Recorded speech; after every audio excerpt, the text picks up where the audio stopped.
All right, so for sale by owners,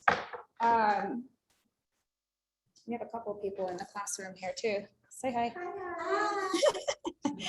Okay, guys. So the for sale by owners, I guess I'll just put it, let's see. How can we do this? This is fine.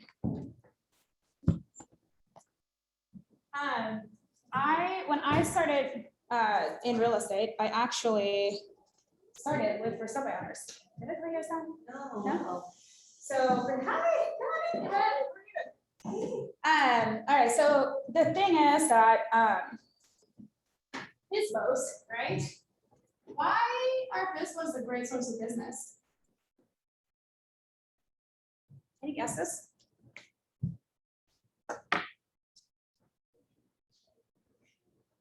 Because why? What?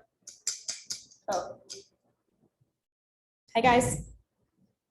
Why would they be a good source of leads?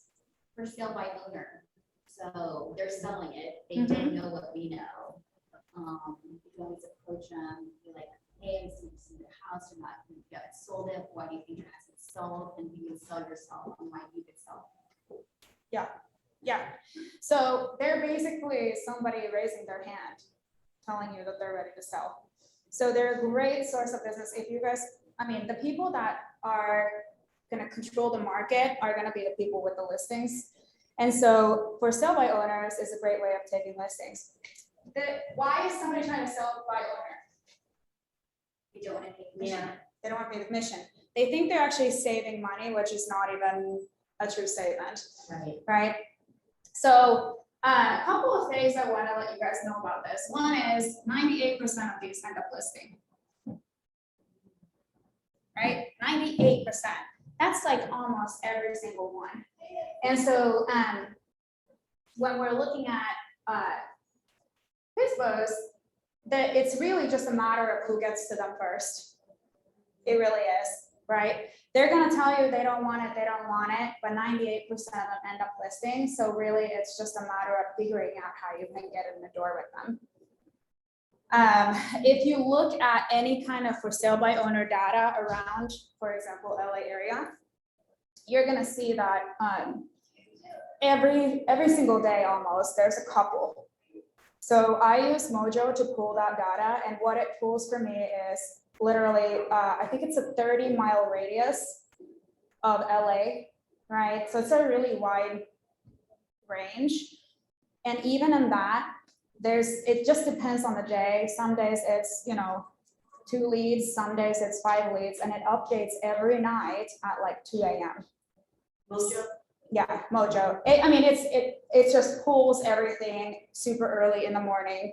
And so by the time you're ready to go, whether it's at 6 a.m., 7 a.m., 8 a.m. to start talking to them, now you've already got the leads, right? So, so for sale by owners, we'll talk about the script in a minute, but today I want to go over like how we can actually educate them to take the listing and the kinds of objections that they give, and then also just some of the best practices. Some of you might know this. When I started going, my team leader tricked me into doing too many appointments, basically, with the stuff. Did I tell you guys this story?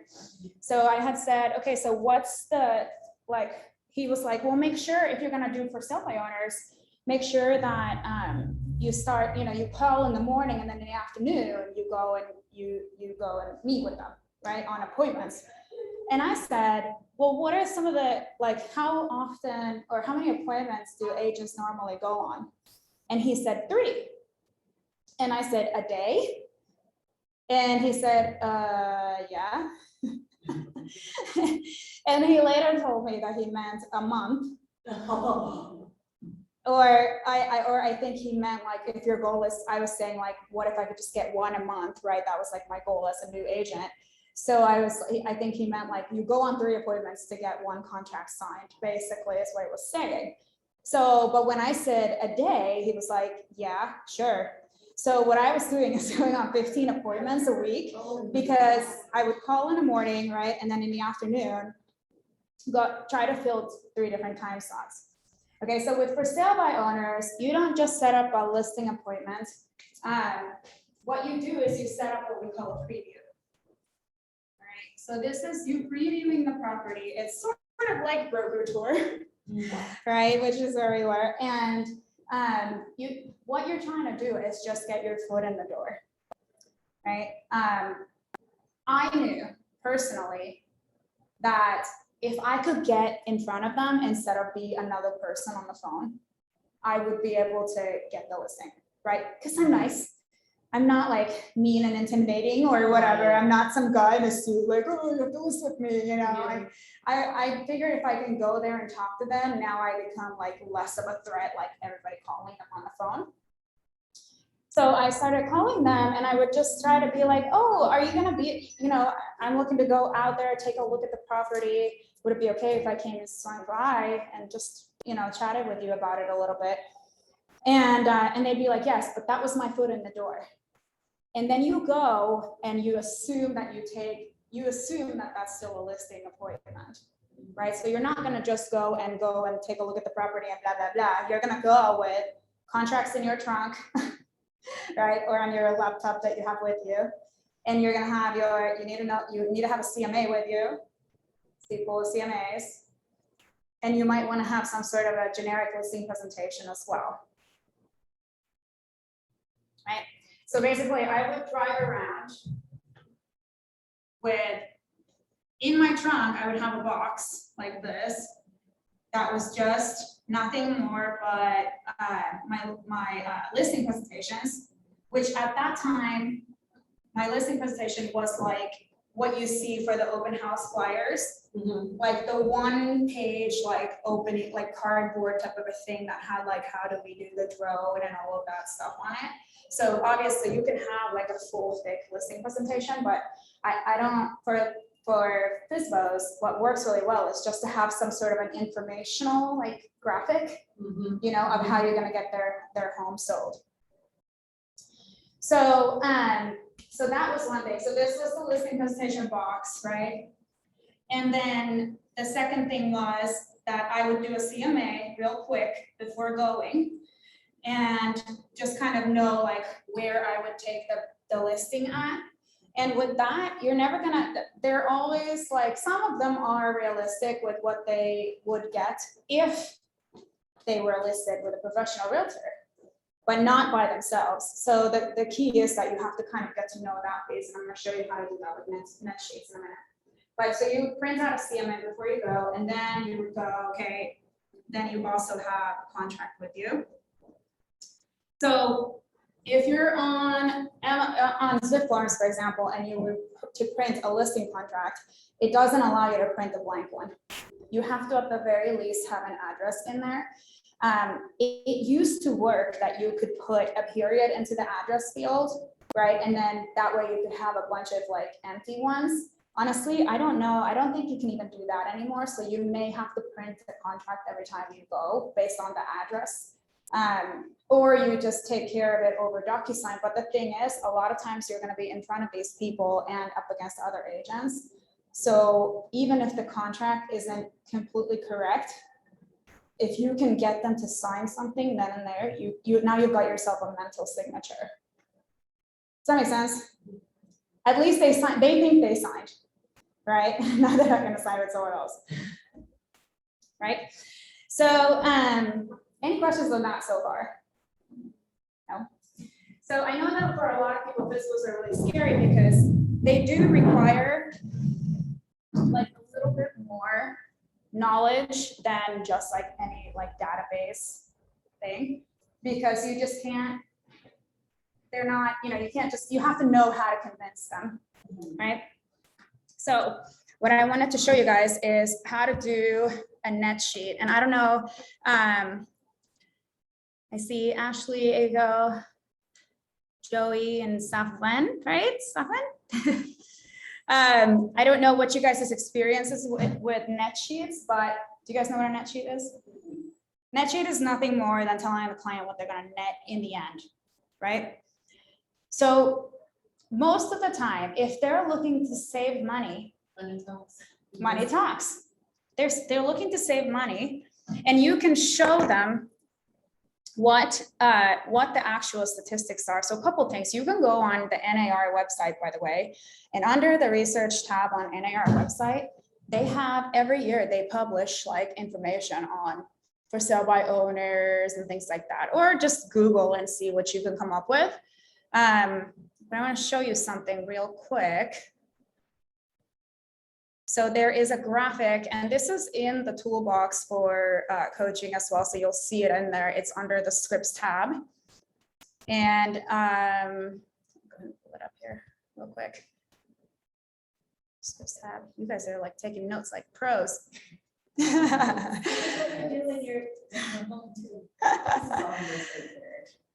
Oh my gosh, it's so funny. All right, so here it is. I'm going to share the screen here, and you ladies can see it here too. But this is one of my best friends.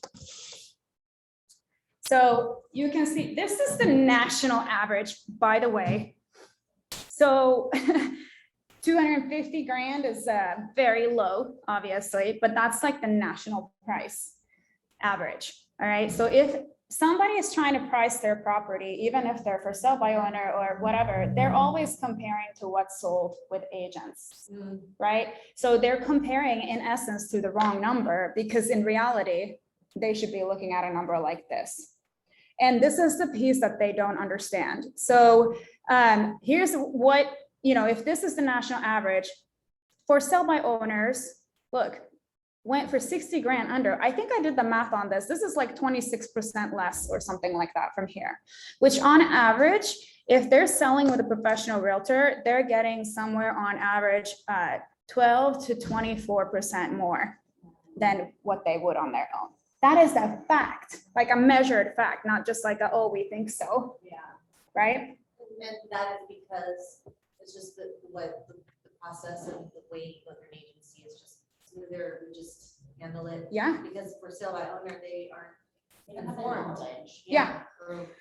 So that's a great point. So think about it this way. Let's say that let's say there's a brand new Rolex, right? It's in the box still, never been opened, still has the film on it, comes with a receipt, but it's in someone else's garage sale. Are you gonna pay 10 grand for it? No. Probably not. When there's a salesperson involved, a professional salesperson involved, it's just an expected fact that you have to pay a premium price, right? The value doesn't keep the same way. All right, so let's say that right now you call them, which by the way, when I was calling these for sale by owners, it was the end of 2015 and beginning of 2016, and it was a crazy market. And it was very similar to right now, where there's multiple offers on there's not enough inventory. So do you guys think that they're getting calls right now? Of course they are. Yeah. Immediately, the second it comes on the market, people are all over it, from like buyers, right? So the thing that you have to understand is they're going to say things like, well, we already have calls, like we already have offers, right? I'm sure you do. Sure, of course you do. You would have to do something really wrong for your house to not like sell right now. But the thing is, let's just say that I went to go show that property for my client finds a for sale by owner, and they're like, we want to go see this. And I'm like, okay, great. The first thing I would do if I were going to write that offer for them is I would take 3.5% off the top, because I know that they're not paying a listing agent, right? So they're already, why would the buyer pay for that in the price? Because that's technically where it comes from, right? It comes from the buyer's money. And so that's one thing. The second thing is they might be, well, no, we already have full price offers. That's great, I'm sure you do. How do you know that you're not leaving money on the table? That's the other thing. So the best way to get this into their heads is to actually just show them. All right, so I'm going to show you how to draw the net sheet. So this is what a net sheet is. And you can get net sheets if you want to from your title companies. I mean, title or escrow. Escrow really can do it more. But on the title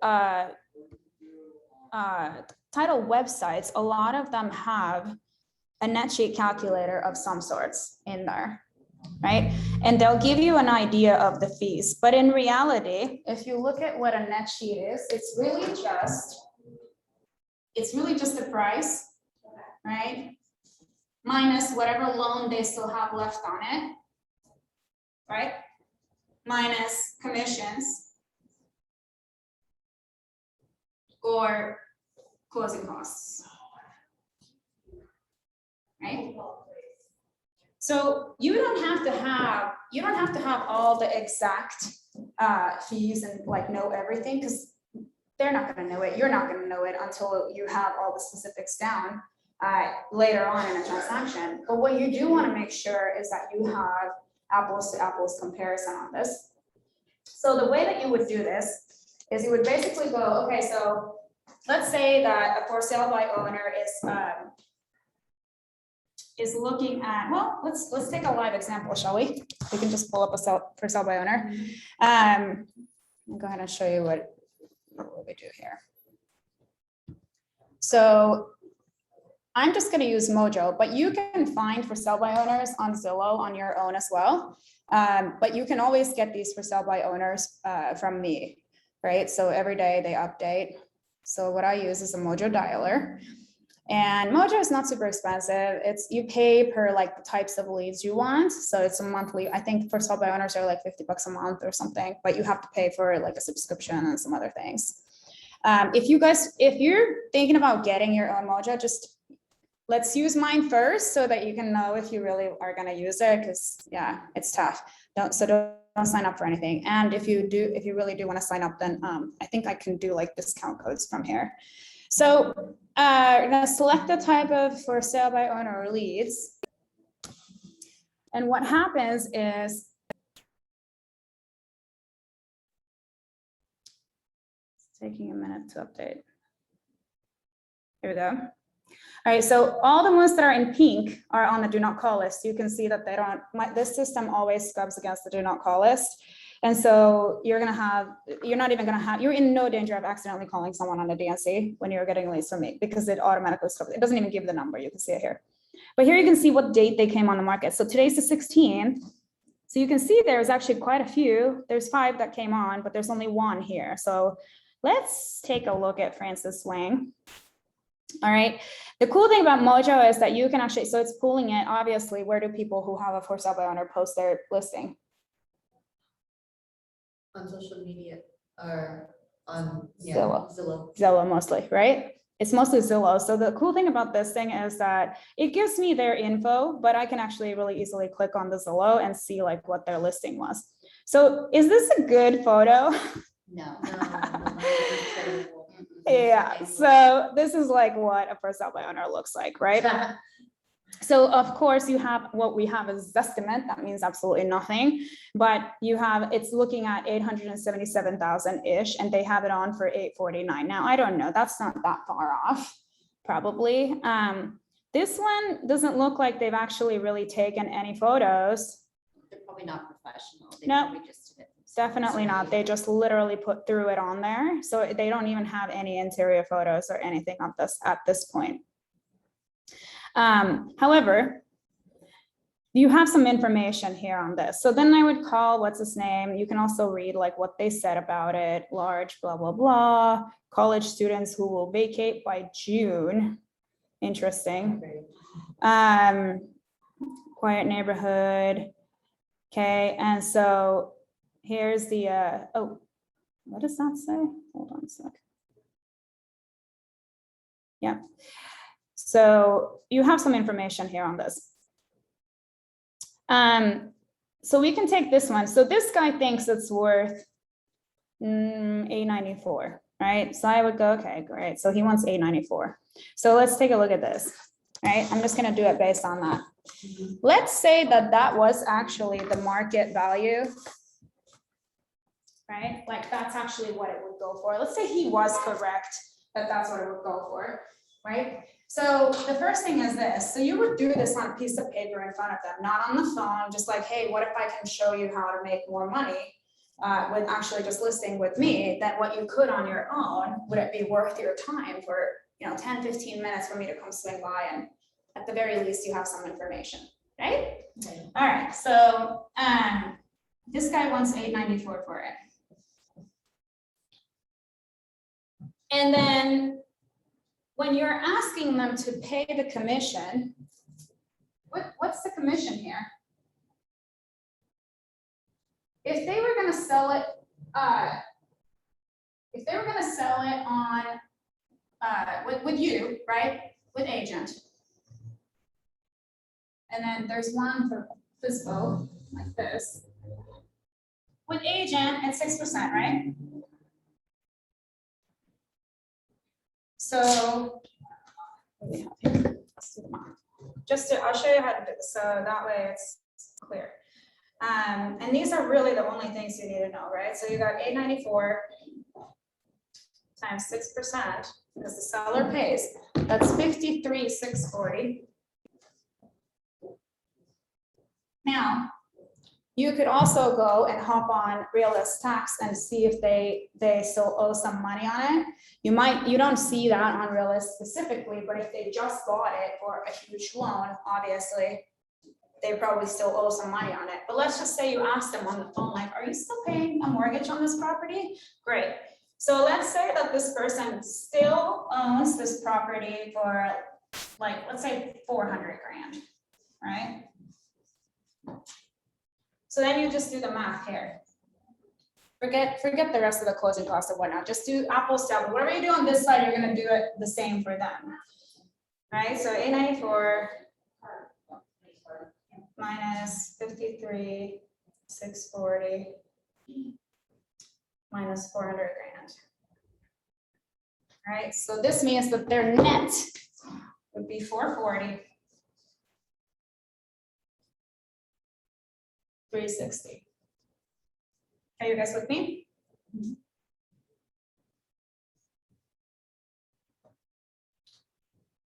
Got it? That's how you do a net sheet. Now, then you're gonna do the same thing for them, but you're gonna do it as if they sold this property on their own. So they're gonna go, well, we already have a number for this, right? Well, let's say they already have an offer at full price. That's cool. Does that mean it's gonna end up there? It doesn't normally, because then what happens? You go into inspections and stuff. Things get expensive. Yeah. Yeah. Then now the other agent, I do this all the time, by the way. Right? Like termite. Let's say it's termite. And now this person is like, well, whatever, it's not that expensive. And no, I'm not going to do that. And then as an agent, I'm going to be like, well, my bank's not going to close on this unless you do the termite. And now it's going to, chip away at the net. Right? So what you're going to do when you do this for them is you're going to take whatever you actually think the property is going to sell for, whether or not it's what they want. You need to look up what you think it's going to sell for. Okay. All right. So let's just say that he was correct and it was going to sell for something like this. What you're going to do is you're going to take that number and you're going to take away 12%. Remember I said it's between 12 and 24%. So Mr. Seller, I'm going to do worst case scenario for you. Okay. Like if I could only get you the least amount that's normally possible, that's what we're going to do. Fair enough. That way you don't think that I'm going to get necessarily 24% more for you or whatever. But let's say that it's 894, right? So you're going to take away minus 12%. That's 107,000 off, which means that it's the only market that works. Sorry.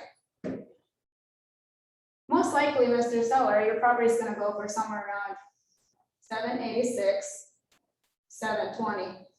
By the time everything is said and done. Okay, I'm not talking about where your offers come in, because guess what these for sale by owners also do? What's the problem with having multiple offers at the moment? You not only have multiple offers, but for sale by owners, when they don't have the guidance of the agent going, you don't want to fall out of escrow, like let's just make a deal in between. Yeah, they're way too attached.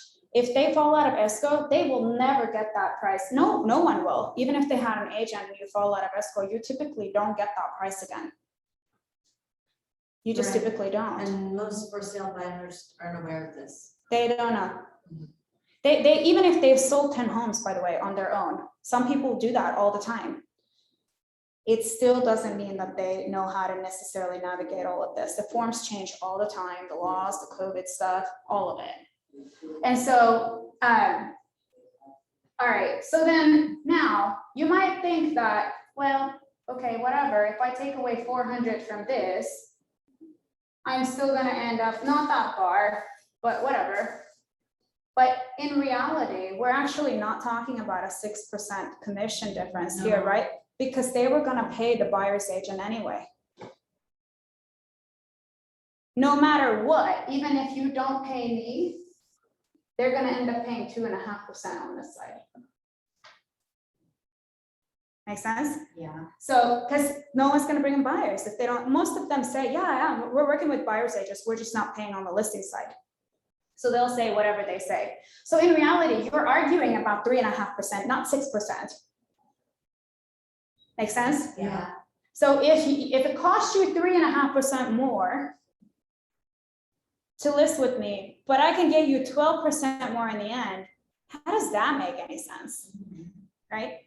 So you're gonna go, okay, so take away 2.5% from that. That's 19,668. And then you're still gonna take away the 400 that they owe.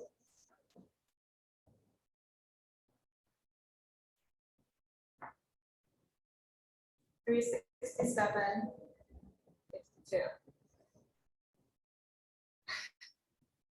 Which one sounds better to you, that or that? The first one.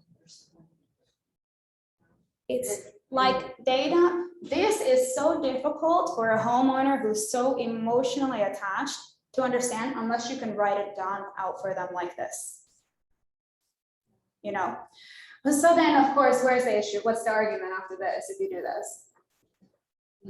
It usually goes back to here, right? But no, we can get more. I know we have already offers and whatnot. Sure you do, of course you do. I'm calling you, right? Of course you do. That's But- not the. But you don't have the inspections or But- anything to show. Yeah, you might have full price, you might have over asking, you might have backup offers. That's really awesome, but guess what? Still, every single one of those realtors is gonna know that you don't have a realtor. And it's gonna be, it's gonna, just be, you're gonna get the short end of the stick. You're gonna, no matter what, yeah. Because let's say that somebody comes in and then something comes up in inspections, they can make it seem like a really big deal Yeah, and it's probably not. when it's not, Yeah. right? Like, so when I was a new agent, so this was me in Portland, Oregon, people were moving to Oregon from California all the time. And one of the biggest things that I saw, especially with for sale by owners, is that agents would make a big deal because the client is making a big deal, because they always make a big deal no matter what. But they were like, oh my God, there's water in the crawl space. That was one of the things, like okay, it rains in Oregon all the time. So the agent's going, you know, oh my God, there's water in the crawl space, you know, we're gonna do this and that. And like, if you sold any property there, you would be able to be like, yes, that's in every house. It's not a big deal. We're not giving you 30 grand off because of it. Right. Right. So it's just like it's the little things, and all of a sudden they chip away anything. And then not to mention, if you were going to fall out of escrow for whatever, let's say, because the other thing is that they're so attached. It's their property, right? They're so attached to the property that they're not being like realistic, and they just get like, oh, fine, cancel, then I have more offers. Not thinking that they can, you know, days on the market is just murder to the price, no matter what. So you're never gonna get the same thing. Plus now you have to disclose to the next person. Right? So, Sonia, I have a question, please. yeah, please. Where is the 12 and 24%? Where does that come from? Who's gonna let's say I'm the seller. How are you gonna guarantee me more 12% or 24%? You're not guaranteeing it personally. What you're telling them is it's the national average. So you can go on, for example, the NAR website, National Association of Realtors, right? Yeah. There's a research tab on there, and they publish information about all kinds of sales, like home sales, statistics, reports, all kinds of things. So the one that I showed you just now, that one is from 2019, right? So you may want to go check out what it is, but that one is 26% difference, and that was 2019. So that's why you always want to say on average, I would say 12% is a good place to end, right? Yeah. I mean, it's just like one thing after another that happens. And then also there might be other things that are going to cost them where they get put in a pinch. And on the flip side, let me tell you this. I had a client who we listed the property, right? And as an agent, when you're listing the property, you get a feeling of like how many calls you're getting and stuff like that, right? Like, is it hot? You know, how much over is it going to go? Like based on how many calls you're getting. And so I was getting all these calls, right? And the guy, he was a for sale by owner before. And I took the listing, and then we start getting all these calls. So the first offer that comes in is like 30 grand over asking. This is 2016. It was a hot market. And it's 30 grand over asking. Oh my God, he was so stoked. He's like, yes, let's do it. I want it. I told him, no, I know there's more offers coming in. We're not taking this today. We are waiting and building some urgency, right? How are they gonna know that you're gonna build urgency? Let's say you put the home on the market on, you know, we talked about this when we talked about the 7% listings, which by the way, you combine with this easily. You could easily combine that with this and figure that out. But let's say that you take, Mr. Seller, here's my strategy. Here's what I would like to do to build up your pricing. And to create urgency. We're going to put this property on the market either on a Wednesday or Thursday. Okay. And we're going to say no showings until Saturday at noon. Seller has visitors or something. Do not bother the seller or tenant or whatever. Absolutely no showings. Then you build urge. And by the way, refreshments served, right? Come over for champagne on Saturday at noon, whatever. And then you're going to market the heck out of that. And now everyone's going to show up, all the agents with all of their buyers. And what happens when they all see 1 million buyers at the house at that time, right? They're all like, we got to get this offer and we got to get this offer in. Somebody might even write an offer of sight unseen before then, which is what happened with that person who got the 30 grand over. He was like, do we even need to show it this weekend? Like, why don't we just start packing? And I'm like, no, that is not the point. All right. So the property ends up going 90 grand over. And he was just like, I would have taken that offer, Sonia. So the lesson there is, how will you know, Mr. For sale by owner, you know, if you're leaving money on the table, if you've got no gauge, like with others, right? So, does that make sense? You were asking about the source, so I would just look at the sources. Yeah. Is right? that, yeah, I'm sorry. Is that because it's a seller's market or just anytime? You know what I mean? Anytime. Anytime. Anytime. Yeah. If it's not a seller's market, you can get them way more. Honestly, because right now the market is so hot that, you know, everything is basically selling itself. That doesn't mean though that you can't make mistakes. And sometimes, actually a lot of times, they'll say that they have a lawyer who's looking over the paperwork. Have you guys heard that before? Mm-hmm. Like they're like, I don't need to have a realtor. Like my lawyer will just look over the paperwork and give me the paperwork and da da da. Okay, great. So you're paying your lawyer $500 an hour. And even if nothing happens, like, does that lawyer care about how much you make? Because they're getting paid no matter what, right? And by the way, you're not going to pay me unless we close, unless I bring you a good enough offer for you to accept. Exactly. Right? So the net sheet is number one, guys. Net sheet is the other thing. If you've ever taken any kind of sales training, one of the cool things about doing a net sheet, like being able to write it out like this on a piece of paper when you're sitting with them, is that they're looking at the paper where you're writing. Right? So anytime you can do something where you're writing with a person, like as you're talking to them, you can actually look at their face as you're writing because they're looking at the paper.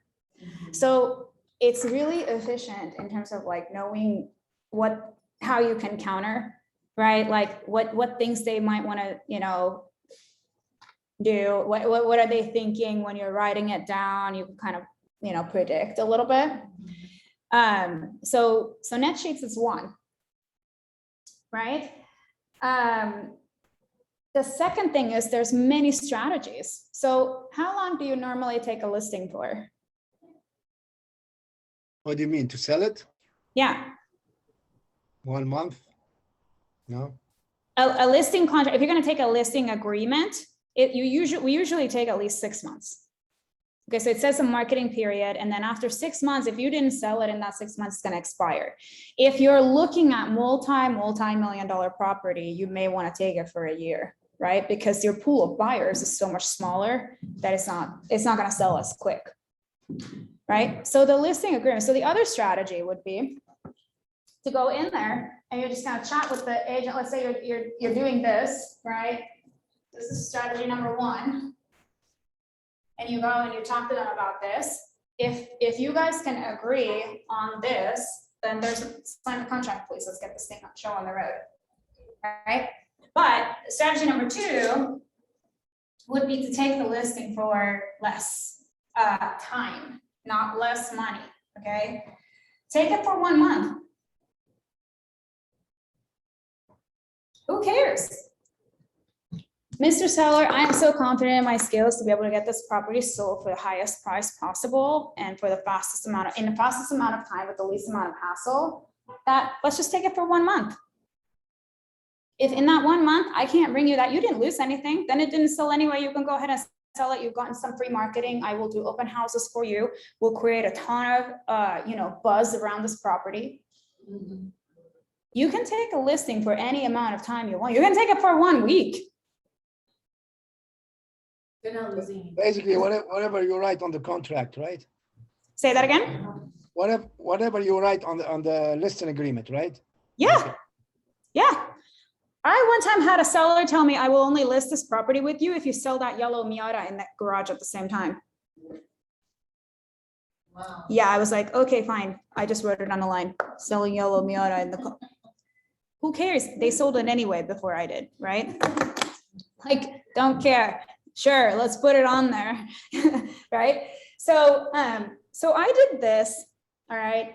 The important thing is that you got to structure yourself to go view these properties, because what happens is when you start calling people, you will start getting an idea of who's serious and who's a definite no, because there are that 2% that doesn't list.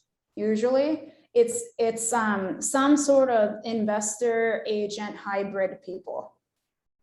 Right? Like maybe they're professional flippers and they also have one of them, the wife has a license or something that's going on like that. They will not list it with anyone. And then, but you can't know that for sure until you start like hearing it on your own in the stuff that they say. Right? So not every preview is going to be the best thing ever, but what it will do is it's the same thing as looking at property, for example, on broker tours like we were today, because you're going to get that idea of like what's actually out there, and you'll most likely see that someone listed it. In the end, somebody still definitely listed it. Most of them you will see listed.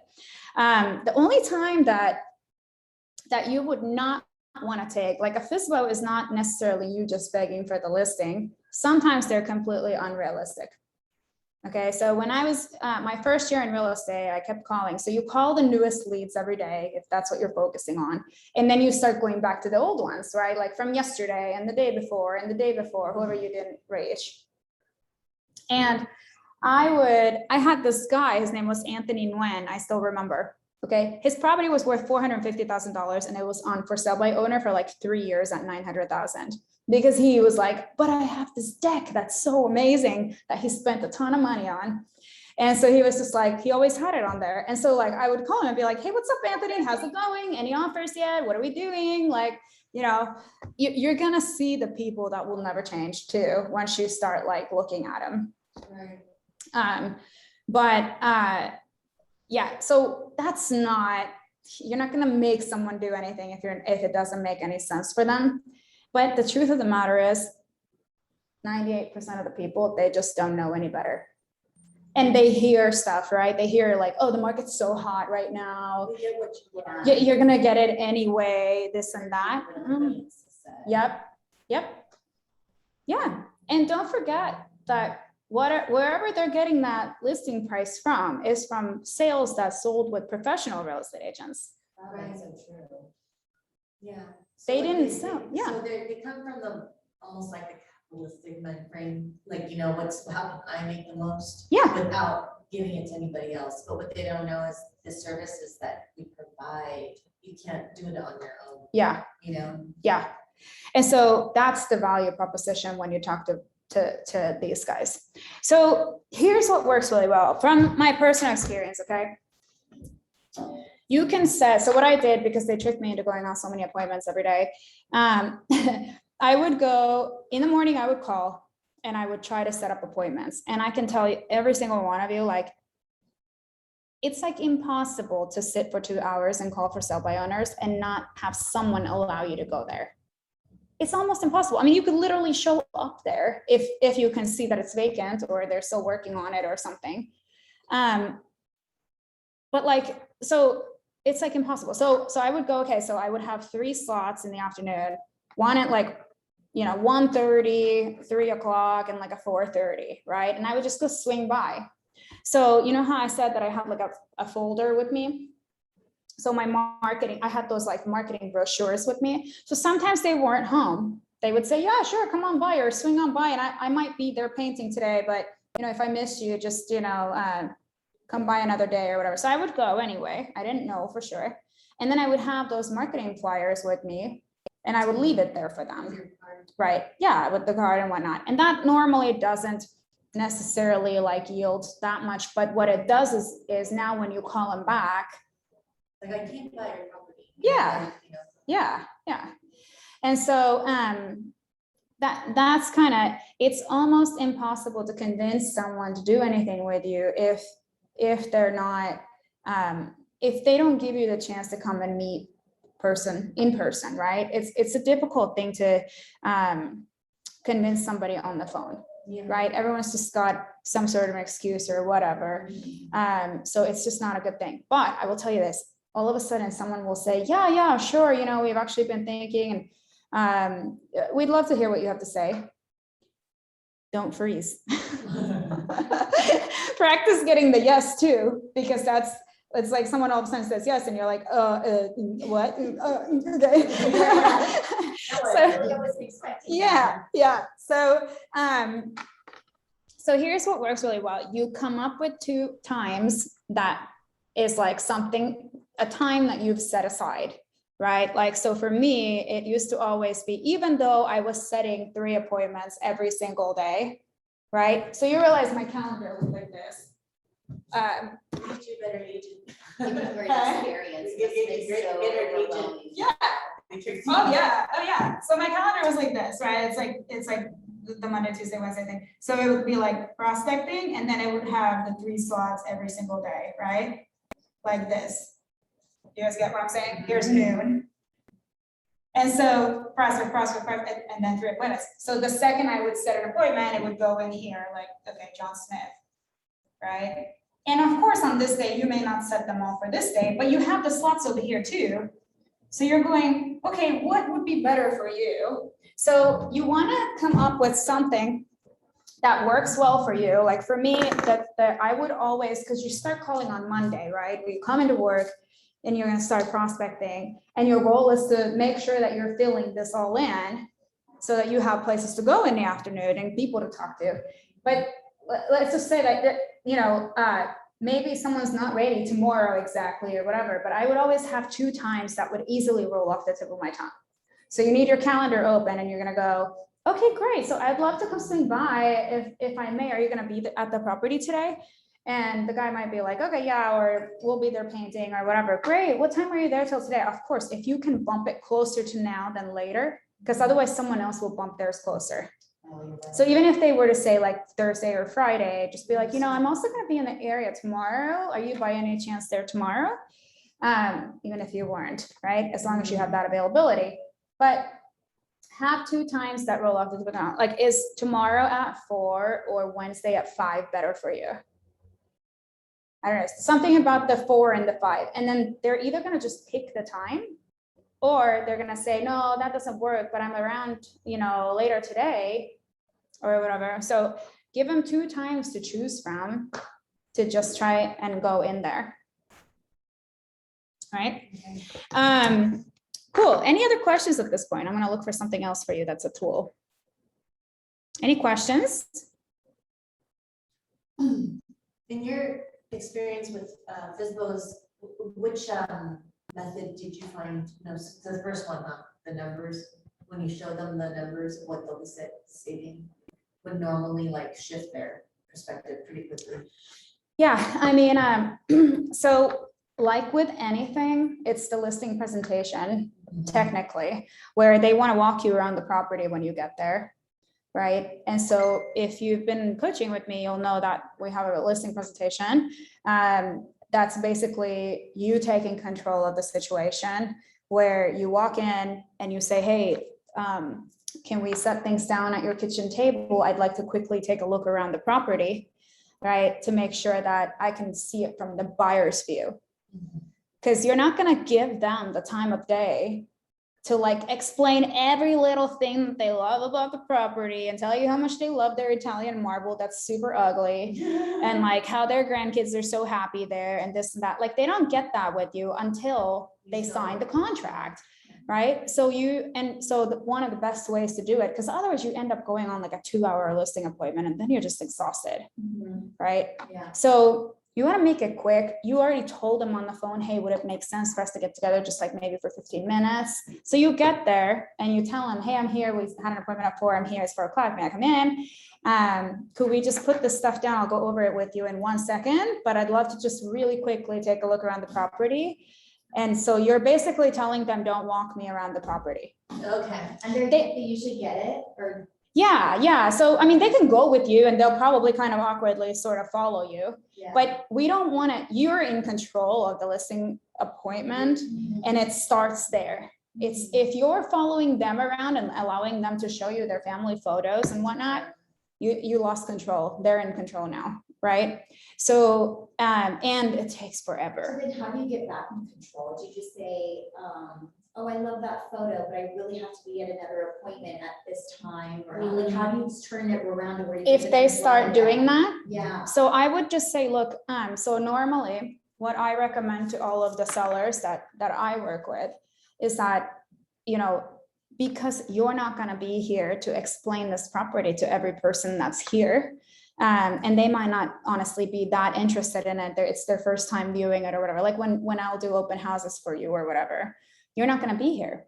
And so let me take a look really quick so I can get an idea from the buyer's view, so I can give some feedback to you as well, and we can sell this property much faster. Okay. Right. And you're welcome to follow me around if you want me to, but I'm just going to do a quick tour. And then once we go to actually list this property, if you end up listing with me tonight, then, you know, I'll be sure to get all the details from you from then. Right. So if you think of the natural flow of things, usually when you meet with someone, it's always going to be, let me take a look and make sure my numbers are like roughly the same. Right. Because you haven't been in a property and you're pulling values online. So you might be kind of, oh crap, I didn't realize it was on this kind of a driveway. Like that's going to take 30 grand off of it or whatever. Right. So you don't know yet. So usually it's number one, you take a look around and then you're going to sit down with them. And the first thing they want to agree on is the price, right? That's the first thing that you're going to have to go over with them. So it's always going to be the CMA, like, okay, here's this that sold, but it's, you know, higher, or it's more updated than yours, right? Or is your home more updated than this one? What do you think based on these photos? And you make them say it, and then you come to a price, right? If they're not motivated, like if they just want this property to, like they're trying to get some like unicorn number that doesn't make any sense, I wouldn't even bother taking it. I mean, there are agents who take listings like that you will never make that money back. Not to mention they kill your mojo most of the time for any other deals, Yeah. right? Putting a lot of work in probably. Yeah. For something in real estate. Yeah. Yeah. So, so there's a couple of scripts for real estate that, for specifically for sale by owners that are the best. Okay. One of them is the Tom Ferry script. I don't know that it's specifically Tom Ferry or Mike Ferry, but it's the most popular real estate script for sale by owners. And it's just basically like 10 or 12 questions. It just goes down in a row and you'll hear everyone say it. And it's in the scripts folder for you guys too. I'm happy to drop it in the chat, or, you know, we can print them out if you guys want them, but yeah, huh? Yeah. So there's that one, but then there's one more that I really want to introduce to you guys. So this is something else. This came from Diana Kokoska, okay?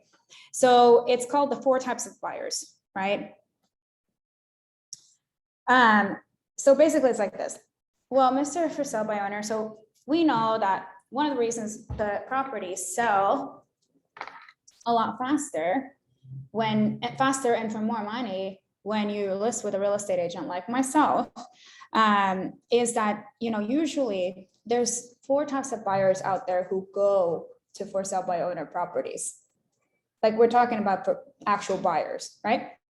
So you have the people who are serious and in a hurry, right? So in this market, I'm sure you've heard, you seem like a very savvy real estate owner. And so I'm sure you've heard how crazy the market is right now, right? Yeah. And so there's definitely the reason it's such a crazy bidding war is not because it's just the best deal or whatever. There's still people in this world on top of the people who want to get the best deals who have to move.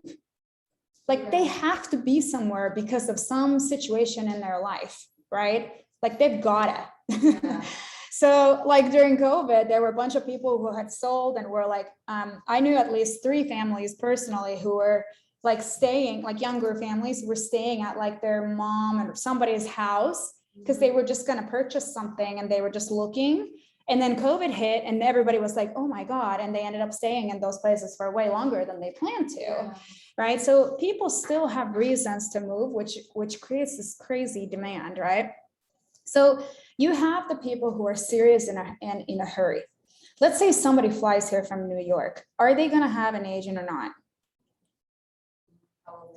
Probably they will, right? Yeah. If they're flying here. To move here. Yeah, like let's say they come to look at property this weekend and they're serious and they're in a hurry to buy. They're already going to have an agent who set them up the entire tour, booked everything for them, right?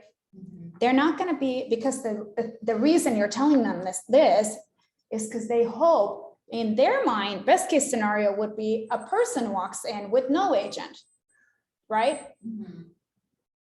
That way they wouldn't have to pay anything specifically, right?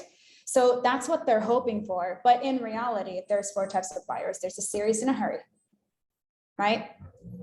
Then you have serious and not in a hurry. Okay, so these are people who can qualify. They might be like a first-time home buyer proceeding cautiously, or they might be looking for a special home. So they're not like, I have to move right this second, but I'll move if I can find the perfect thing, right? But they qualify to purchase, right? So these people, if they're first-time home buyers, or they're seriously looking for a dream property, they're gonna be paired up with an agent. They need someone to help them navigate, right? They just will, no matter what. Okay, so serious, not in a hurry. Then you have investors. What are your investors looking for? Profit. Yeah, deals. They're not loyal to agents. They're just, oh, if you send me the property, that's who I'll work with, blah, blah, blah, right? But they're gonna buy everything to 10 cents on the dollar. I bet some have called you already, Mr. Seller. That's who the investors call in the first place. I was just driving here today to Lushmont office and I saw those signs at every like intersection where it says cash for off-market properties, right?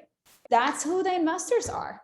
they're not gonna give you a full price. Same thing with iBuyers. You can throw them in that category, Yeah. right? Investors and iBuyers, they're gonna give you some sort of a way below, and then they're gonna nickel and dime you throughout the rest of it too, right? All right, so that's your third type of a person, right? The first thing they'll ask you is like, what would you take? How much would you come down, right? The investor, and then you can say in this particular script that says, I have had to help many for sell by owners with these investors. And you can say that all day long because you know what they're gonna do, right? They're just gonna keep chipping and chipping and chipping away, right? Okay, and then the fourth type is the looky-loos. These are the people that go to for sale by owner open houses. You guys know those people that just are the neighborhood looky-loos, right? Or they're looky-loos that you shouldn't even call them buyers. They can't qualify. Agents won't go show them property because they won't qualify, so they go on their own. Okay. Right? So you got serious in a hurry, serious not in a hurry, investors, and then you got the looky-loos. So you like the first two? Yeah. Yeah. So look, you're gonna have the only ones that are gonna go through here. It's gonna be the one of the first two with an agent that, yeah, maybe an investor if you're, if you for whatever reason had to liquidate. It can happen. Are you in that situation, or do you want the most amount of money? It can happen. I had my family, we bought a house during right after the crash. It was like 2009, I think. Okay, this guy was selling his condo because he had to get rid of it because he was going through a divorce. He had to get rid of it before the paperwork went through with something with the wife and the divorce, because otherwise he would lose half of it. So he was willing to take 1/3 of a cut just to get it to go immediately. Make sense? Yeah. So yeah, you might, are you in that situation? Great, then I got no business here. But if you want the most amount of money, you need somebody like myself to help you navigate this transaction and make sure that we're getting the most amount of money and protecting you at the same time. We haven't even gotten to the liabilities yet. And basically you're just building trust rapport, and be like, hey, you can trust me, I'm gonna take you through this. Yeah. So that's a pretty good script too. The main script for sell by owners, okay, is this one right here, and I do have this printed for you as well. So oops. It's basically, it goes like this, right? Hey, Mr. Seller, I'm calling about that property on 1662 Denver Avenue. Is this Francis? Are you the owner?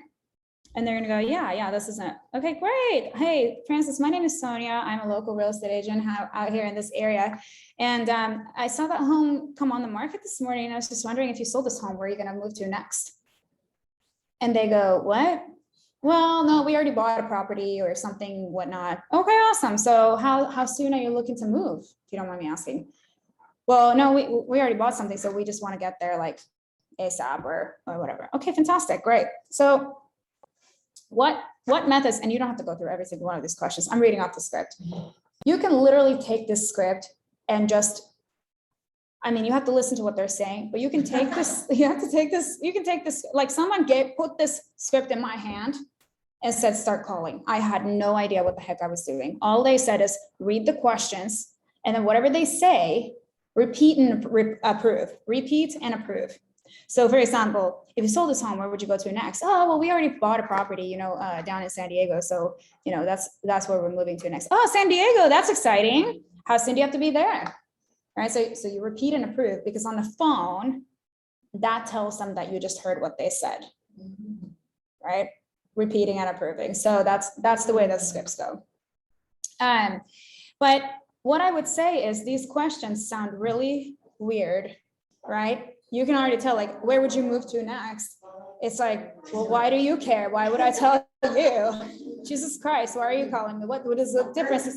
Right? Like, you might think that that's what happens, And sure, it can happen. If they've already heard this script 27 times this morning, right? It could happen. But most of the time, a script is written the way it's written because it works that way.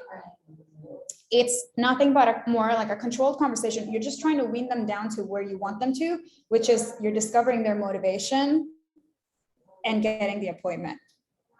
Be patient. Don't go so fast. Listen to their answers. Yes. Oh, really? Okay, great. Yeah.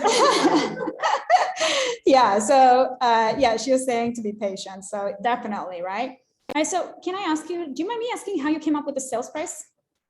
And then they go, well, that's just what we heard. And, you know, so the next door property sold for that amount. And, you know, it seems like a hot market. So that's what we were thinking.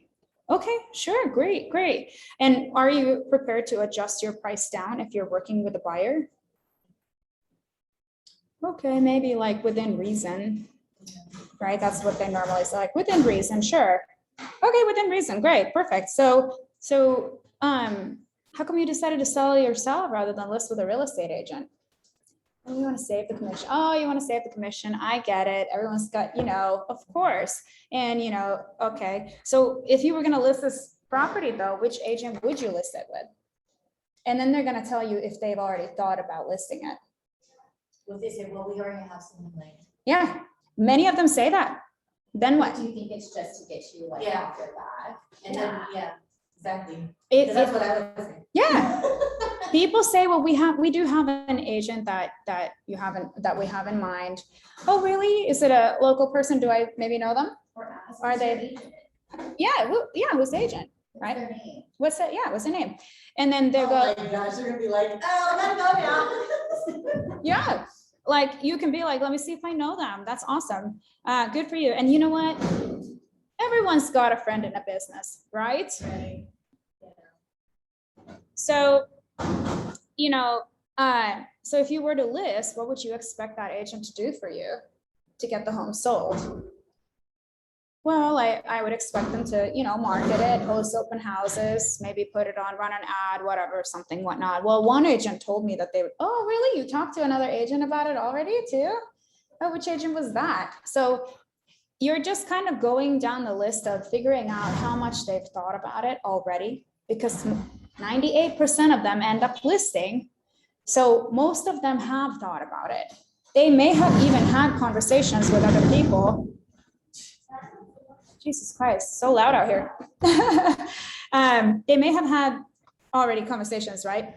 So look, well, I'm a professional realtor here in this area, and I work and I do this full time. And so, you know, how much time would you take before you'll consider interviewing the right agent for the job of getting your home sold?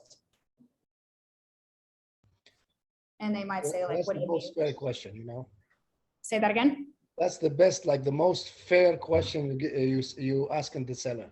Like, how much time would you wait until you just give up and then you hire an agent? You know what I mean? Yeah. And if they already talked about another agent, you're asking them, when are you going to list with the right agent? Because then, you know, everyone's got a friend in a business, right? And here's the thing. Let me ask you a question. Do you work? Right? I asked them that. Like, I'm like, do you work? And they go, yeah, of course I work. Okay, great. What do you do? Well, I'm a car salesperson. Okay, great. So, you know what I don't know how to do is do that, right? So, or I do, but whatever they said, scientists or whatever, right? So you would go, that's, you know, I don't know. So do you think that you could sell a car better than I could? Yes, of course. Well, that's the whole point, right? I know that I can sell a property because even if you've sold 1, 2, 3, 4, 10 properties in your life, we sell 10 every weekend. And so same goes for the other agent, not to say anything bad, but you know, if is your agent a full-time agent? Most of them will say no. They're going to go, well, no, it's actually my son-in-law's, you know, cousin. And, you know, they do something else on the side and they're just like a realtor on the side. Great. I know a lot of agents like that. I just don't know how they have the time. I mean, you work, I work, this is my full-time job. In fact, I'm here prospecting every single day to look for buyers for your property. Because most agents, they'll put the sign in the yard and pray that someone else sells it, right? That's what they'll do. Well, I'm over here and I do more than that, right? So I'm actually pricing and price watching the market every single day for you so that we can adjust if we have to, right? And then I'm out there actively prospecting for buyers for you. So, you know, that's going to help your case in getting a bunch of more offers in. Right. So what would have to happen before you consider hiring a powerful agent like myself for the job of selling your home? And that's usually like, these questions are here because sometimes they say they want to try for 2 weeks or whatever. But if you can get them to spit that out, now you've got, is that the only thing you just want to try for 2 weeks? You know, now you can go into, if you want, like days on the market or whatever. But usually when I say, if you were to list, what would you expect the agent to do to get your home sold? They say something, blah, blah, blah. Okay. I normally say at that point, like, have you heard about how I sell real estate? And they go, no, of course they're not. They're going to be like, no, who are you? Yeah. Great. When would be a good time for me to show you how I can net you on average about 12% more than what you would on your own, even if you pay me? It is today at 4 or tomorrow at 5 better for you? I can come swing by just to kind of take a look. Wouldn't it make sense for you to at least know how somebody would do that? Right? We're talking about net, not just what offers you're getting. Yeah, that, I really wanted to know the number one, like in the back of my mind. Yeah. Because when people just see money and the numbers, they're gonna be like, Oh, the oh, thing is, you can You do know? that from home already. Yeah. And then you go to this place and you already Right, like, right. show it to them. You can take 2 net sheets and just put like with agent, without agent. This is what we're looking at. Yeah, and I used to do that off of a like title, I can forget what title company, but most title companies have a seller's net sheet tab on there. So you can either call your escrow and they can do it for you, but you want to make sure you ask them for the 2 different, you know, you got to break it down for them like that too. But if, for example, you go on a title company website, like, let's see, I don't know, does Clearmark have one? Let's check it out real quick. Clearmark.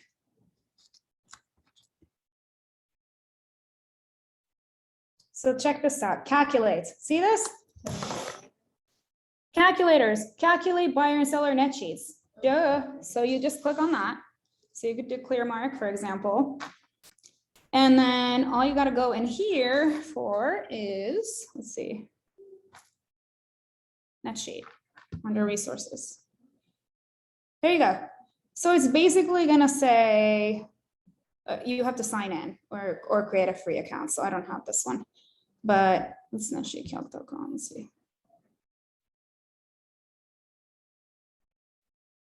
Oh, this is some sort of trial. Don't pay for it, whatever it is. You don't have to pay for Clearmark. I just don't have the.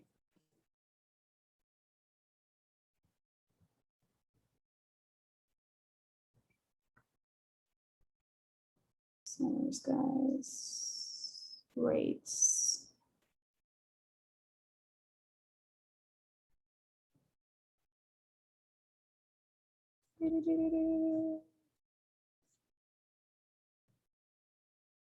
No.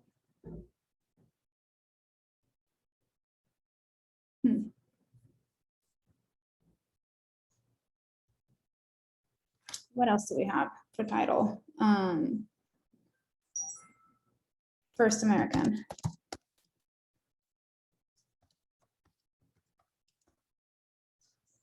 Title, here we go.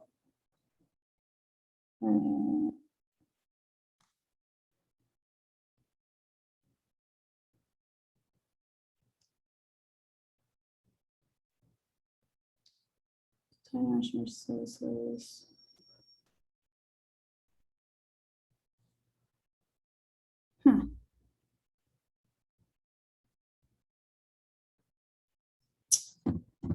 Gosh. I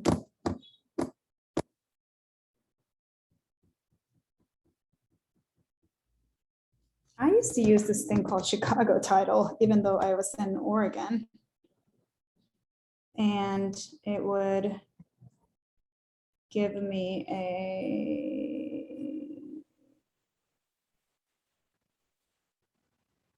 calculators or something.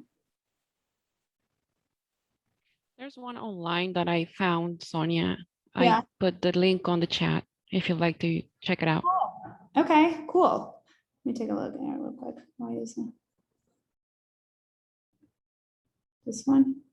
Mortgage calculators, seller net proceeds. Okay, mortgagecalculator.org. Okay, this is perfect. This is all it is. So here you go. You're just gonna put in a date for estimated closing date. I don't know, put it for 30 days from now or something. Right, so let's just use this, that's fine, whatever. Let's put the sale price as $894 like we did before. And then you're gonna go, how much do they still owe on the first mortgage? So you could do the 400 here. You don't need to know everything in here. Some of them you do. You have to have a day payment is due. Let's say it's due on the first. If they have prepayment, just leave it at 0. That's fine.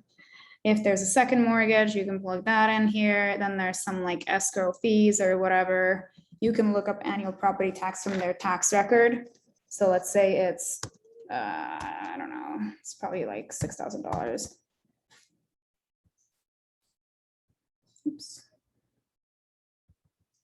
Homeowners insurance, no, 560. All right, so here's the stuff here, but I think you can print this. Yeah, then you just do view report. So look, it's telling them if when it takes away all the time, it calculates it in more like whatever their interest rate was. You can guesstimate a lot of this, but that's why when you write it down like this, it's no matter what, the fees are going to be the same, right? Like whatever title fees and taxes and whatever, it's still going to be, even if that's not the net, that those fees are set. So you would get whatever, almost the same on both sides. So you just want to make sure you're doing apples to apples. But yeah, these ones are a good one. So then you can do a report and there it is. And then you could run this for 2 different things. And I believe you should be able to print this. I've never used this site, but there's multiple different places, right? That, oh yeah, here you go, print, right? Mm-hmm. So you can take this with you and then let them know like, oh, this is what you would be getting. And do it for the 2 different prices. But the main thing that you want to get with them about is the fact that they're not going to get the same starting place. Even if it started there, it's not going to be the same. So you cannot do it like that. Of course, then it's going to look like they make less. Yeah. Right? Because they're no matter what, right? So those are the main things. All right. Any questions on this, you guys? Thanks for that link. Thanks for posting that there. Yeah, my pleasure. Yeah.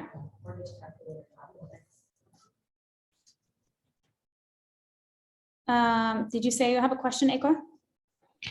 I wanted to ask you, so basically when an owner is asking for like a very high price, we just need to keep in touch with them, right? Because eventually, like reason is gonna kick in, right?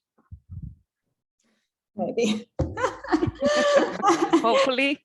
Yeah. So, I mean, here's the deal. You never on the phone, they're going to ask, some of them will ask like, well, how much do you think it's worth?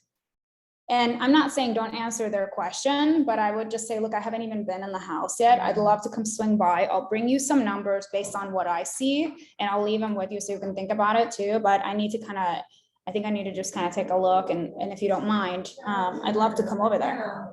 Yeah. Yeah. So never ever give somebody numbers over the phone or over email, because then that's all they hear and you get 0 chance of explaining why. Right?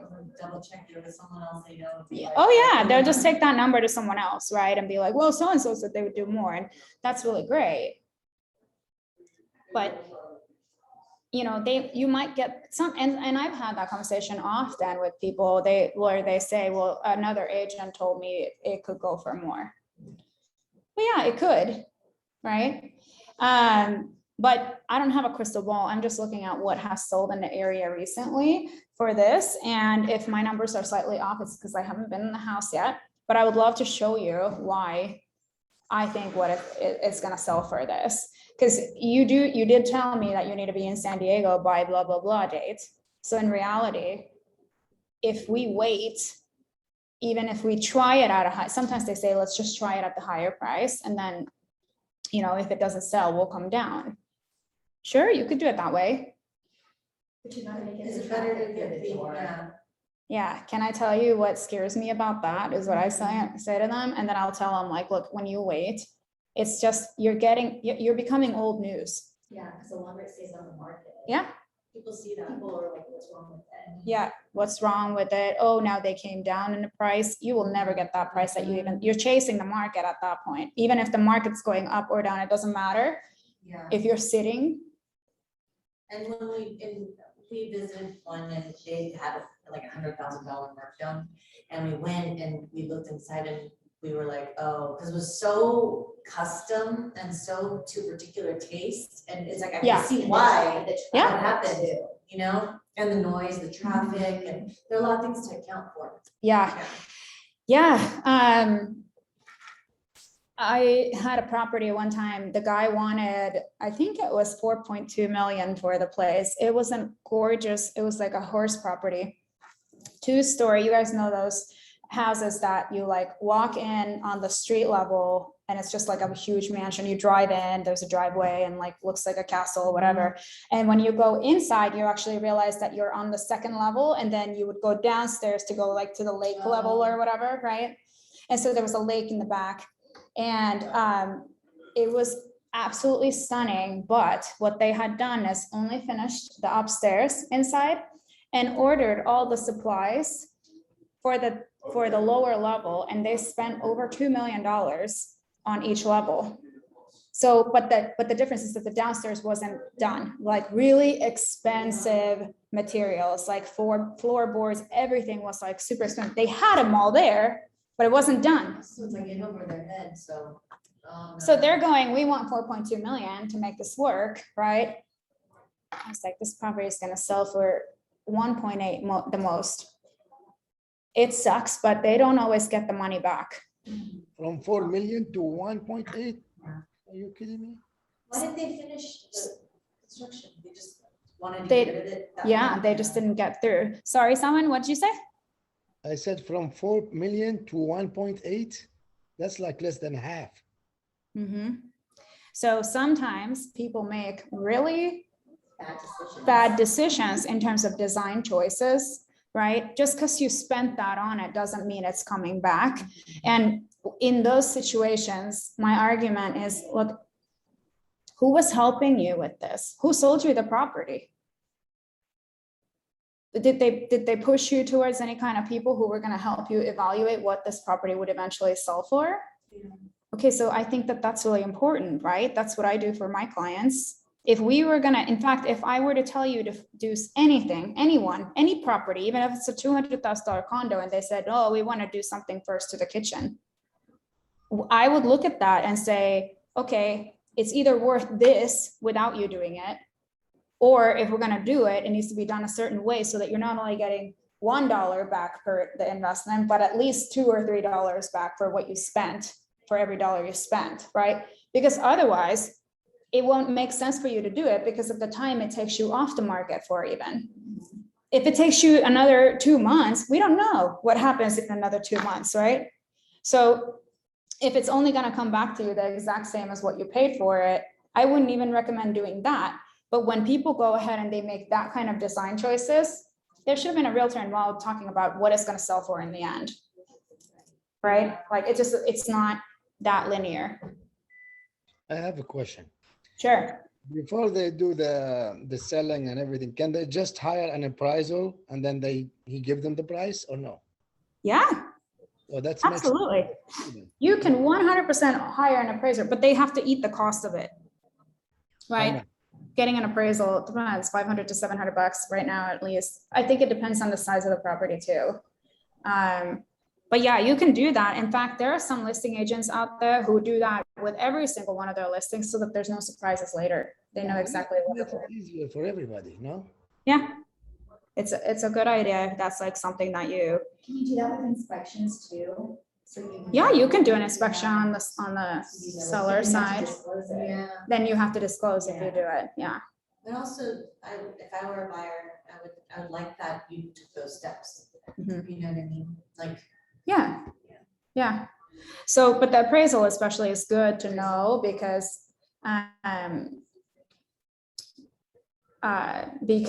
you know, then you know what type of an offer you need to accept. yeah. Yeah.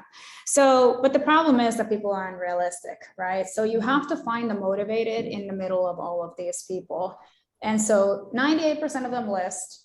There's like, I would say probably 1% that doesn't list because they do some sort of flips and flops and whatnot on their own. And they have like a secondary license or something. And then you have like 1% that never end up even selling because they're just totally unrealistic with whatever they, you know.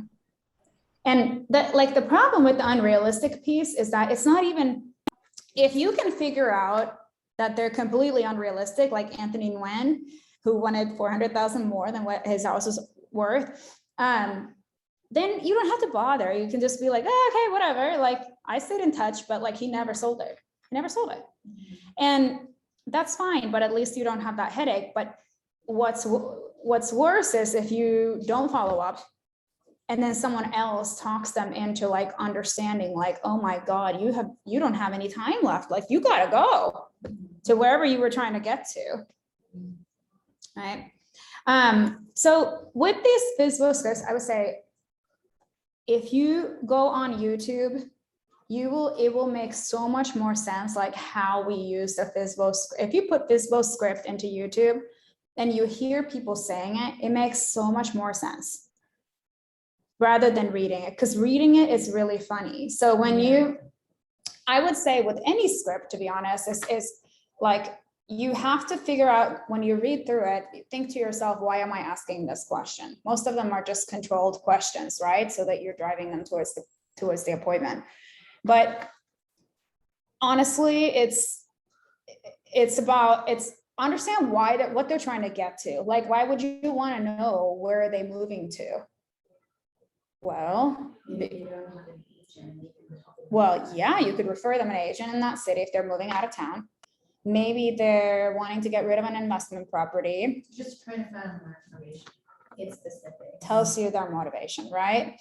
And then timeline, how soon do you have to be there? Well, you got to give them a realistic timeline. Like we were talking about this earlier, but if somebody says, for example, well, we want to start looking on next year's side. Okay, great. So where are you trying to go to? Well, we want to be in San Diego in April, for example. So there right now, that this is the season of everyone saying, oh, I want to wait until next year.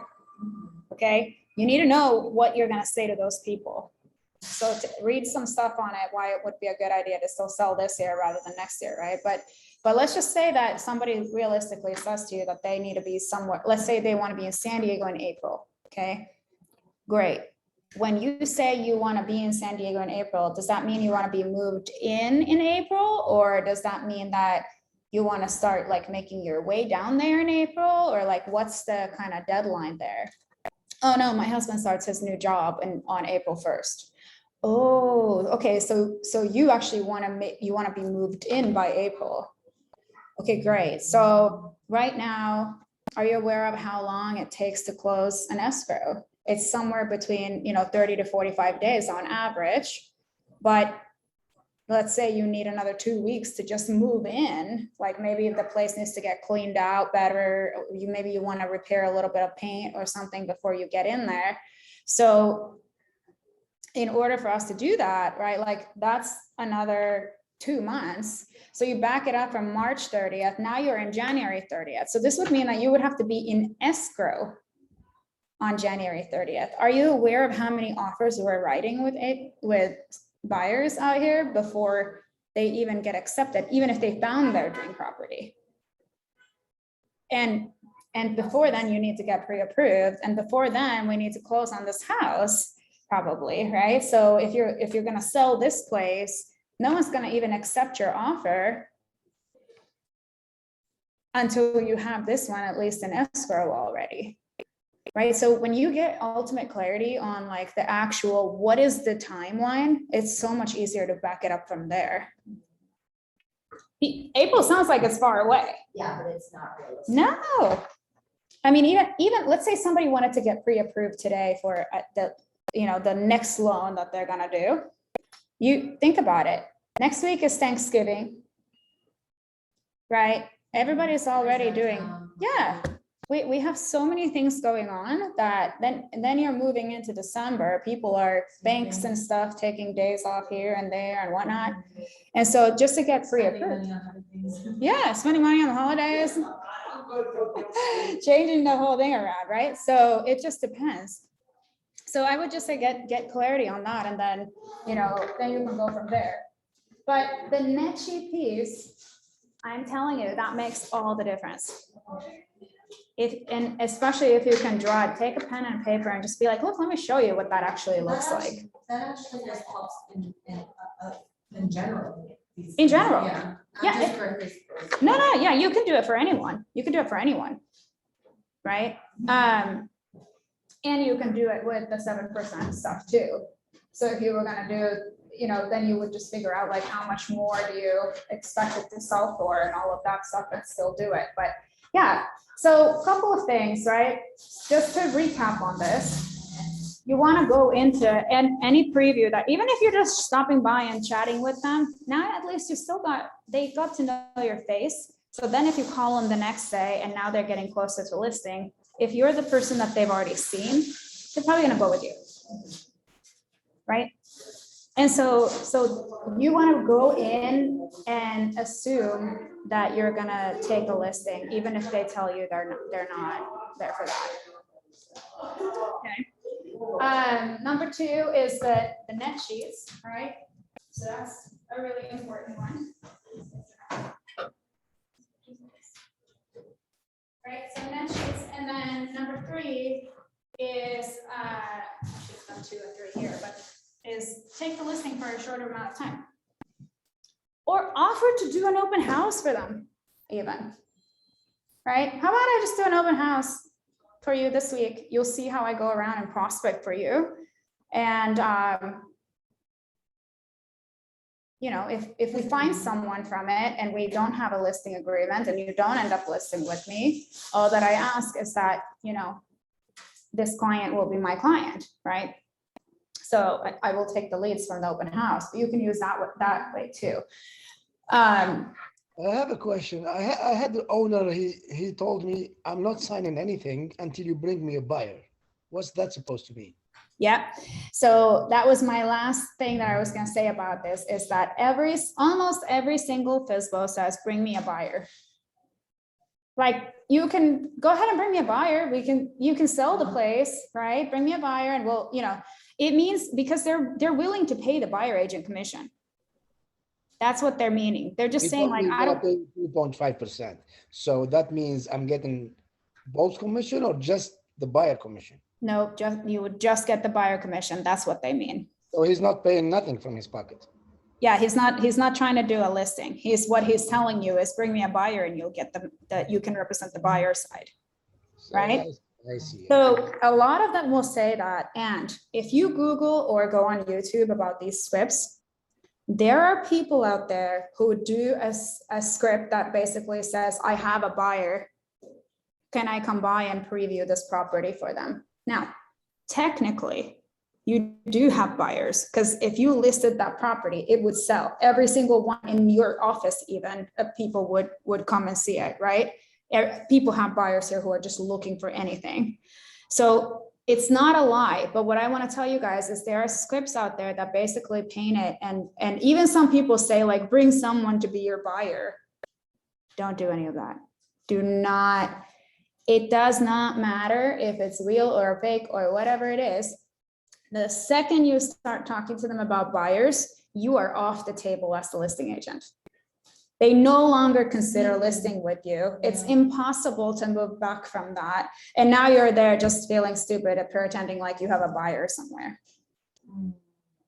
Get it? And because now they're like, great, you're still. Bring me a buyer. Yeah, come on in and bring me a buyer, but now the conversation is nowhere near where you need it to be.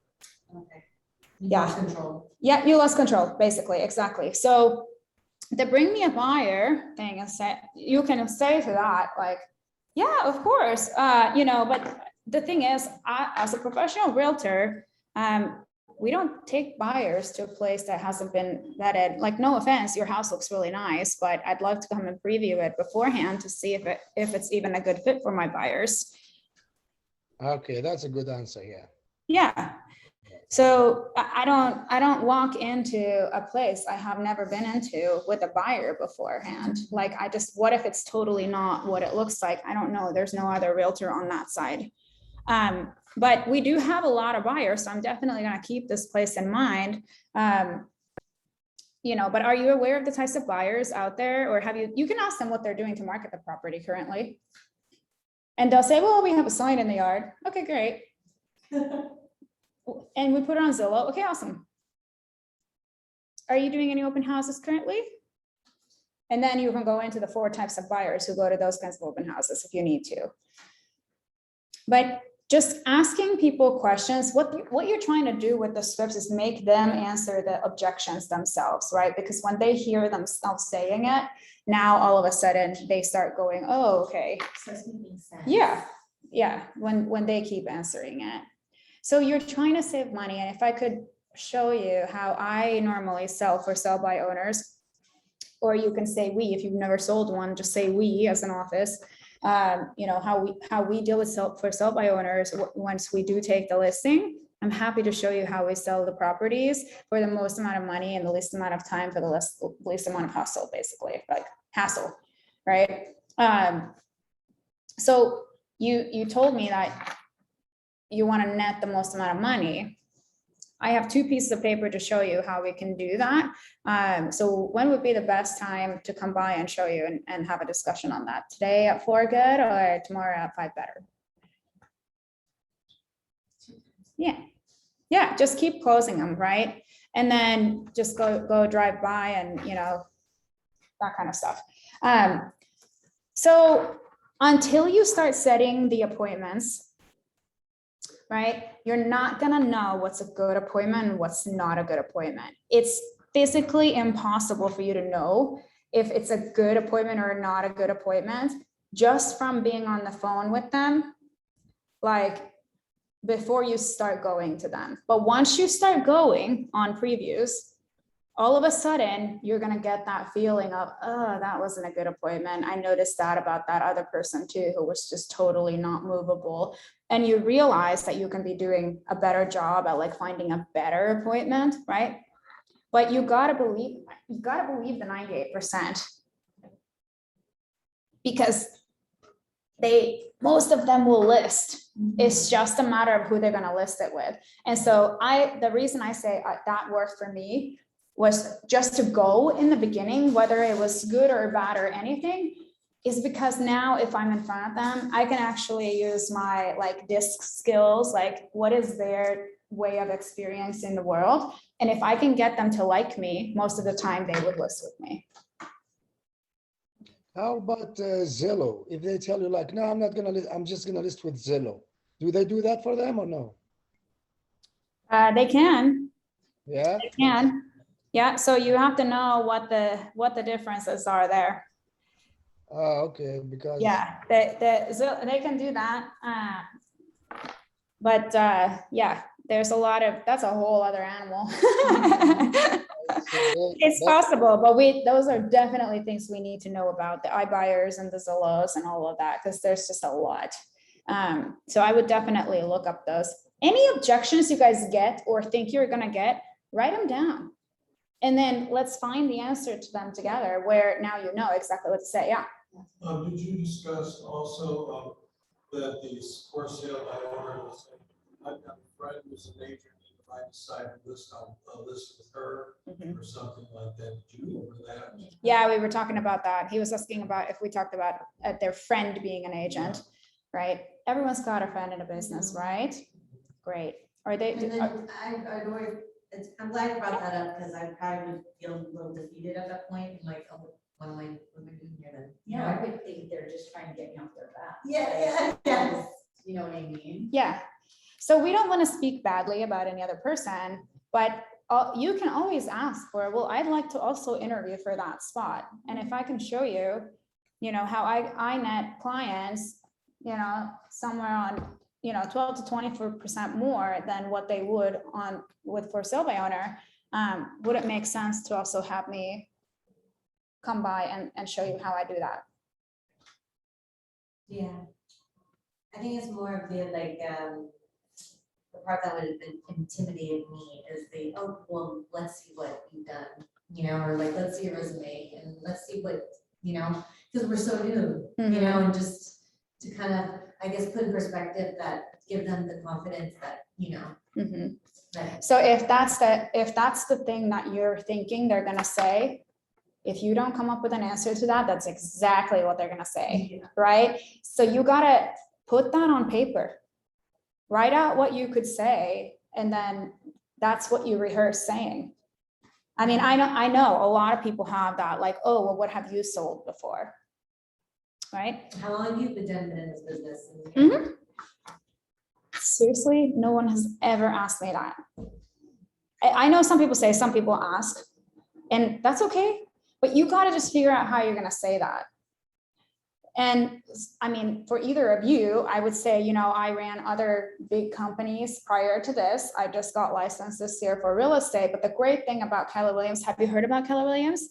Great. Yeah, you see their signs everywhere, right? We completely dominate this market and across all brands. And so can you see how that could, work in your favor, Mr. Seller? And I have a whole team with me, and that's when you give them your team of like resources, your title escrow. So I'm not here by myself. Yeah. Yeah, I'm not here by myself, like just doing this for, however. So, all right. So I hope that that's helpful. But what I would say is, if for sale by owners is something, they're a great way to get listings. You will get something. I mean, I listed 2 properties 2 weeks in on the same day, one at noon and one at 7 p.m. at night. 3 times a day. Because I was going around like a crazy person, driving around. It was a great experience. Yeah. And it was fun. Just driving around, talking to people, getting to see what they're doing, talking to some of them were totally crazy. Like, yeah. But you just totally right, The first time. I would just, if you have to go preview for whatever reason, I would just go no matter what. Don't even worry about like really talking to them about anything. Most of the time they like to talk about real estate. So they're going to start talking to you about this or that, or how they're going to paint and they're going to do that and da, da, da, da. Even if you went to go preview 1 FSBO a day, that's something, because now you get to start like, Then you get comfortable. yeah, it's just getting comfortable. I was just thrown to the sharks. I won't do that to you. So like, there's a script. Go ahead. Yeah. So, Mojo, everyone. I'm sorry. What? Mojo is the software you can use. You can use Mojo, but I wouldn't start paying for anything until you start like learning how to have the conversations. So you can request those leads from me. And I know that I said like I would call in the mornings and whatnot. So everybody starts calling at 8 a.m. So I would start at 7:30. I already did. I mean, have you heard of the Redex?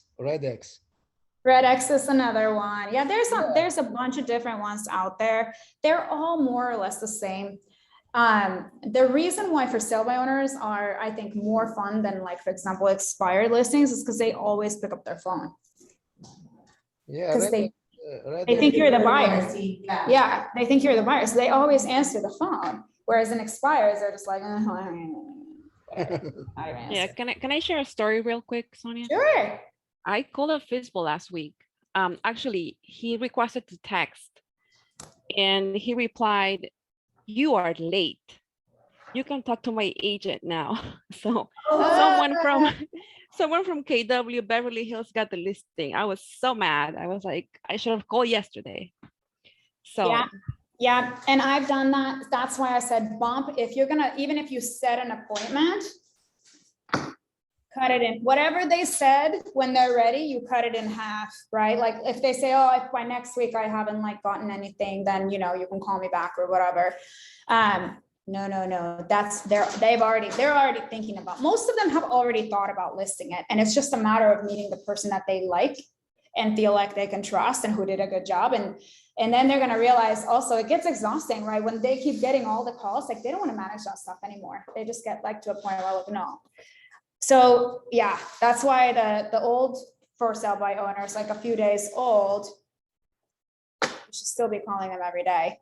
I know Yeah, it stings. That's happened to me before. Yeah. And Oh so- my God, it stung. Yeah. He was ready to sell and the house was in Chatsworth. He was asking 600,000 and I saw the pictures. I was like, okay, he is, you know, right on the money. So yeah, that yeah. happened. It will happen, and it'll happen even if you set an appointment, if they don't hear from you in between. So I appreciate you guys being here. One last tip. There is a girl named Emily something. Emily something, I forget.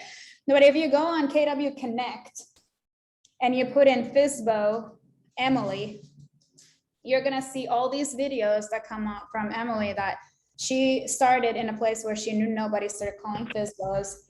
She's totally like, you know, average, didn't know anything, just decided to go with the script and just started calling them. And I think this year she's on track to close like 90 some FSBOs, right? And she's just like, it's crazy, but what she does really well is when she gets the preview appointment, let's say today is Tuesday and you set it for Friday. In between now and Friday, that person will hear from her 4 different times at the very least. She sends them video messages, like to stay in touch and stay relevant so that they don't go and accidentally sign something with someone else. Because people will do that too. And she still lost some, right? But like there's a system, so she's got the system. So you might want to look her up. You could just go on KW Connect and search for FSBO Emily and it will come up. Yeah. Emily Peckham. She has a Facebook group. Yeah. Yeah. She's on the Bold videos. So there's some stuff on Bold with her and some other stuff. So anyway, I appreciate you guys being here. I got to hop on my next call, but hopefully this is helpful. And just let me know if there's anything else that you guys want to learn about. We'll keep putting these special ones on. Okay. Thank you so much. All right, guys. Thanks, guys. Bye-bye. Bye-bye. Thank you. Bye.